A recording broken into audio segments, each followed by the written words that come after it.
What's the hot topic of 2024? Buyer's agent commission. Buyer's agents, all the articles were talking about how commission compression was going to be the biggest thing ever. Half the agents were going to fall out of the industry, that buyers were going to save so much money by not having to pay, or sellers not having to pay anymore. Sellers, you're going to save so much money by no longer having to pay buyer's agent commission. Hold up. 30 days in, what have I seen? We've been through a lot of transactions already at this point. I've asked my top lender to track his transactions at this point. I've asked our title officers and escrow officers to track how buyer's agent commission is being paid. I've talked to a lot of friends nationally in large markets to see how things are changing and shaking out within the industry. Yes, it's been great for the industry. It's great for buyers to have transparency in the manner in which an agent is communicating. It's great to establish a solid relationship out of the gate and expectations of what the agent's gonna do and the manner in which they're gonna operate. But the changes have not so far led to sellers not paying buyer's agents, agents rapidly disappearing out of the industry, and the technology just taking over, and all of a sudden a collapse in commission compression. What we've seen in the vast majority of transactions so far, and there have only been a few that I know of in our area where we haven't seen sellers paying buyer's agent commission. And in those situations, the buyers are paying commission, but they're doing it strategic. They're doing it to save money on their potential property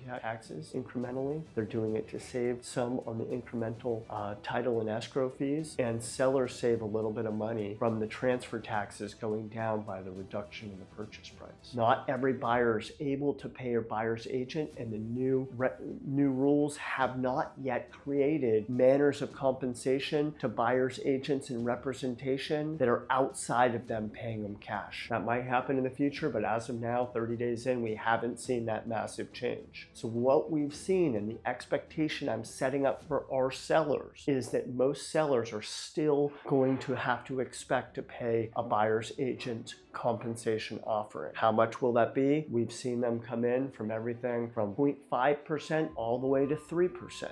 Most of them are ranging between 2 and 3%. So not much change has happened as of yet. We'll see if the technology comes in or their industry changes that go further. In the state of California, we've seen 28 new forms. There's great new open house forms to fill out as to whether or not you're represented by an agent. There's great transparency of expectations that's now being set up front from agents and their consumers as to the manner in which they're working. Be careful if you're a buyer in entering into an exclusive agency relationship unknowingly. Look at the paperwork, make sure you know what you're getting into there. Talk to the advisor and make sure they're guiding you in that correct light. So the industry changes, from what I'm seeing, are definitely for the better because it's creating better transparency and expectations up front. However, it's not dynamically changing the industry as of right now. We'll keep you updated as to what's happening in the future.